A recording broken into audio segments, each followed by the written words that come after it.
the ink sits on top of the Betty. Thanks for joining me at Memories Made Art.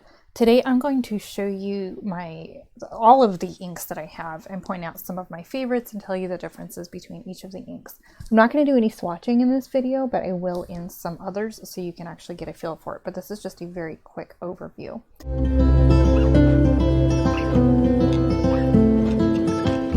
I'm going to show you this one first and then I'm going to take it out because this one is good for one thing, and it is for stamping white on darker images. Now, there are two different kinds of inks. There's a pigment ink. Forgive my nails, by the way, my daughter did them. I love that she did them. She's 4. So this is a pigment ink, which means the ink sits on top of the paper, so it's not going to soak in quite as much as, let's say, a dye ink would. So this is great for stamping on brown cardstock or black cardstock.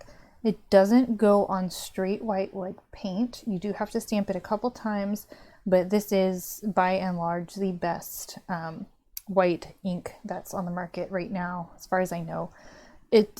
I've had this at least a year and it works great, and it's still very juicy, so it's a good tight seal on the cap too. So this is Hero Hues Creative Paper Crafting Unicorn Pigment Ink. So you want the unicorn, that's the white one. Okay, so I'm going to set that aside. These are the other ones that come in different colors. So there are two different types of inks. So there's a dye ink, and then there's this oil-based pigment ink over here. And then we have combo inks. So they're a hybrid of the dye and the pigment.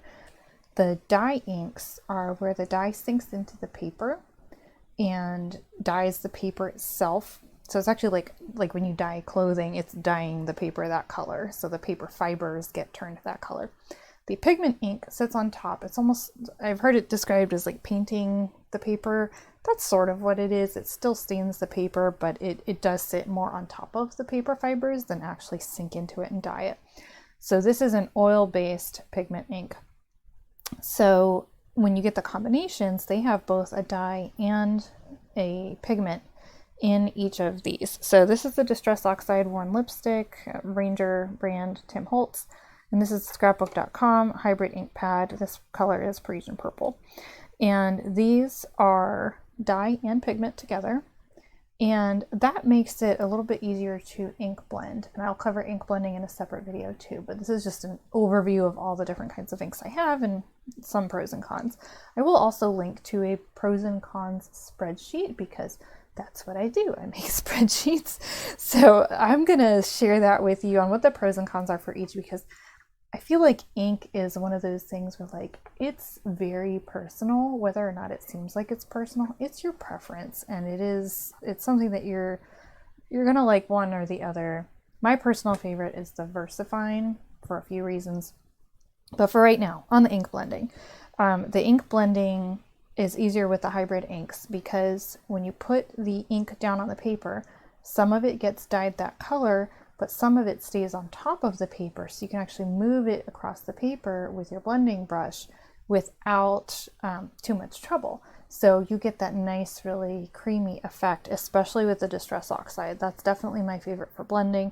I haven't done too much blending with the Scrapbook.com because I love the Distress Oxide so much. So I'm going to open each one of these up. I'm actually going to bring in, this is probably one of the ones that you guys used as kids, if you did stamping as kids.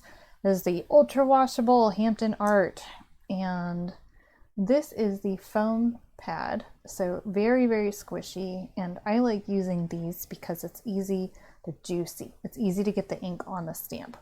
So that's the foam pad, and again, I'm not going to stamp this video, but I will in another. The ones that have those kinds of pads are the Versafine. They are a little bit more felty, but they have that same kind of resistance to them. It's very juicy, and you just sort of sit the stamp on top, and the ink kind of sucks up into the to the stamp, for lack of a better term. These are the Versafine Clears. These are the new version of the Versafines. They're a bunch of different colors. The pad is a little bit different. The little bit of white on the bottom is normal, but it's still a very flat surface. There's like no fibers. It's very clean. It's very easy to get full coverage on a stamp. It's just, I don't know if you can really see. good enough. So you can see it's a very flat, clean ink pad. The Distress Oxides are weird. And there are some properties of these that they need to be in an ink pad this size, or they'll separate or something, I don't know. But these are felt, so they're much firmer, and they're much, to me, they feel much rougher. And you can see like around the edges, there's a little bit of fraying. For me, these bend up a little bit or sink down in the middle. So they either bend up at the corners or sink down in the middle, however you want to think of it. I don't know what's going on, but they're not always easy to stamp on. Because you do have to move the stamp around a little bit to get full coverage. However, they're awesome for ink blending, and they're still really good inks. You get really good coverage with these three on everything I stamp. I'm a pretty lazy stamper, so I want to put it in the ink and then stamp it down and not have to do it a second time, and these three inks will give you that.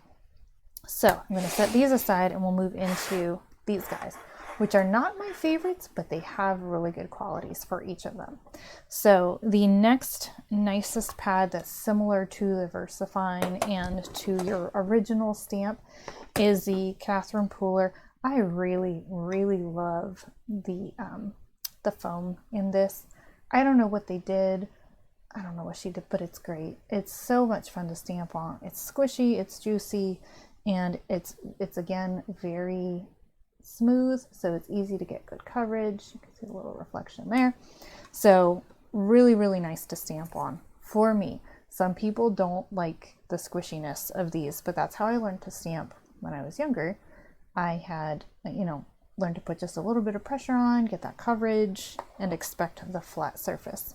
So Katherine Pooler has some really cool colors. So if you're looking for some funkier colors, Katherine Pooler is a great line, but she also has pretty classic colors also. So check those out. This is a good, I want to say this is a good introduction ink to get into dye inks, because dye inks they're not for impatient people like me. And Katherine Pooler, I've had the most luck with her dye ink. So that's my favorite dye ink so far. So then we get into these. These are Ranger Archival Ink. And these are permanent, and it doesn't say if they're dye. I want to say it's a dye ink. I don't think it's a pigment ink. Anyway, this is a weird foam in here, but the coverage, see, it's fraying at the edges. So it's kind of weird for me to stamp on this, but the coverage is still, I almost dropped it. The coverage is still pretty good on the first stamp. This is 1, 2, 3, and then the stamp off. So coverage is good on the first stamp. So it's pretty decent. I like the color, and it's archival, so this is good. This is a good solid ink pad. I would probably buy more of these. The Gina K are new for me. I just got them, and I really, really like them. This is another dye ink. There we go. And again, this is the weird kind of felty ink pad, but with hers, I feel like these are wetter than some of the other ones that I have used, and this stamped much, much better on the first stamp than most of the dye inks that I use. So I would recommend Gina K, and even in an ink cube, I was getting a lot of ink out of this. So I would recommend these, and I will probably be buying more of these as well. And she's got really cool colors, lots of colors. Altenew, I have mixed feelings on. I know this is one that Jennifer McGuire really, really likes, but I just cannot get into these. The pad feels weird for me. It doesn't, the ink feels very watery.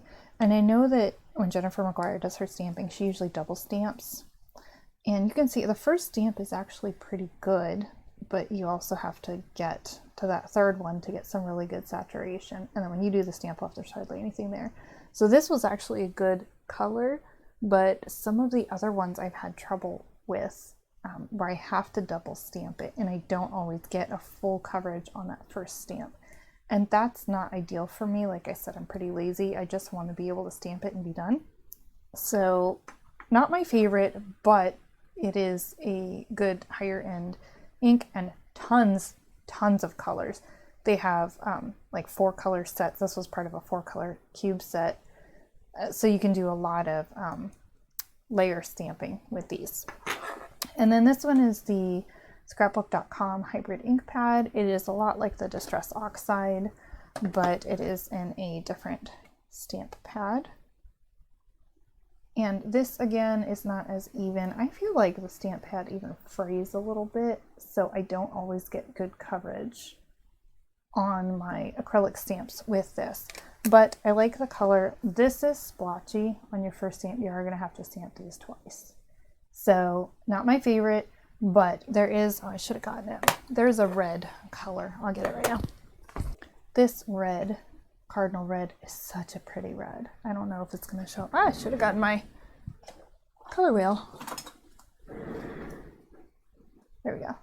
So if this is red, it's just like a nice dark, nice red. I don't know.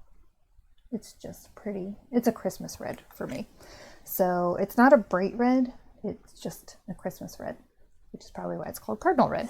Anyway, these are nice. I do really like the colors. This is not as dark as I would have liked it to be, but these are good starting out pads, and I don't think they're as expensive as some of the other ones for a full size, and they are often on sale on scrapbook.com. So these are all of the inks that I have, and the Unicorn ink. So I hope this helped you understand a little bit about the differences between inks. If I were to choose, I would probably only keep the Versafine. By the way, this is a Versafine Black Onyx. This is for all of my outline stamping. I have this one in black and then two other colors that I couldn't get in the Versafine Clair line. Versafine Clair, I don't really care for the colors, but I love the ink, so I have a lot of these. So I would probably go with these three. I am a Pigment Ink person. I don't care how long it takes to dry. Pigment Ink is a little bit longer because it sits on top of the paper, but I love the look of the richness of the Pigment Ink, and I don't always get that in the dye inks. Yeah, those are dye. So these are definitely my favorite, and this one is just the black, sort of the black version of this one. So these are my favorite. Katherine Pooler is really nice to stamp with, and I would say the Gina K is my next favorite. And then these have their uses, but they're not my favorite. So those are kind of, that's my opinion. And like I said, everybody's a little bit different. Some people are going to really prefer to stamp on the dye ink pads. They're going to be more comfortable with that. You can go a little bit harder to pick up the ink. And some of you are going to like dye inks more than the pigment inks. The dye inks dry very fast. So everybody's different, and that's okay. So let me know in the comments what your favorite inks are, if you've tried any of these, and what your opinions are. And I will share ink swatches and also the comparison chart in another video. So I hope you have a good day. See ya.